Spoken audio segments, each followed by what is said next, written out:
ഈ പാലിന്റെ പോക്കറ്റ് 50 രൂപ കിടന്നാണല്ലോ. അക്ഷയ് അളിയാ ശ്രീ. ശ്രീ അല്ല, ശ്രീ ഹരി.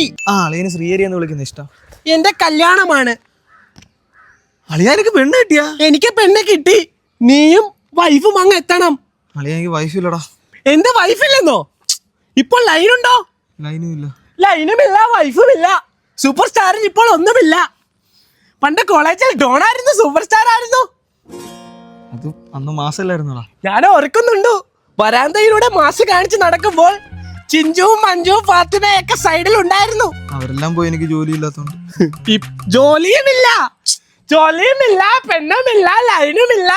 ഇത്ര സന്തോഷിക്കാതടാ, ഞാൻ എന്റെ ഒരു അവസ്ഥ പറയുന്നല്ലേ. ഒന്നുമില്ല എന്റെ ആളിയന്.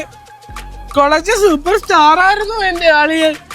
പ്രസംഗം വല്ലതും നടക്കുന്നു? അല്ല, ഞാൻ പോട്ടെ, എനിക്ക് കല്യാണ തിരക്കുകളുണ്ട്. പെണ്ണ് കിട്ടും അളിയാ, പോട്ടെ. പിന്നെ അളിയാ എന്ത് പറ്റി? അളിയന്റെ പെണ്ണ് എവിടെ ഉള്ളയാ? എന്റെ പെണ്ണ് ചൂളക്ക് കോളേജില്ലേ? ഇവിടുത്തെ ഒരു വുമൻസ് കോളേജ് അറിയൂ? ഇവിടുത്തെ അവിടുത്തെ പെമ്പിള്ളാര് മൊത്തം പെണ്ണുമായിട്ടുള്ള പരിപാടി മാത്രമേ ഉള്ളൂ. കല്യാണം മുടക്കാൻ നോക്കല്ലേ അളിയാ? കല്യാണം മുടക്കുന്നല്ല അളിയാ, കാര്യമായിട്ടുള്ള കാര്യ. ഇവിടെ ഈ അടുത്തൊരു ചെറുക്കൻ കല്യാണം കഴിച്ചിട്ടുണ്ടോ കോളേജിൽ ഒരു പെങ്കുച്ചിന്. അടുത്ത ദിവസം അവള് വേറൊരു പെങ്കുച്ചിട്ട് ഇറങ്ങിപ്പോയി. വിശ്വസിക്കില്ല.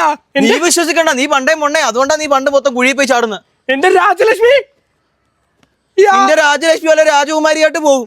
ഇല്ല, ഞാൻ സമ്മതിക്കില്ല അളിയാ. പിന്നെ അളിയാ, കല്യാണത്തിന്റെ കാറ്ററിംഗ് പോയിക്കൊണ്ടായിരുന്നു. കുഴപ്പമില്ല, അത് മുടങ്ങുമായിരിക്കും.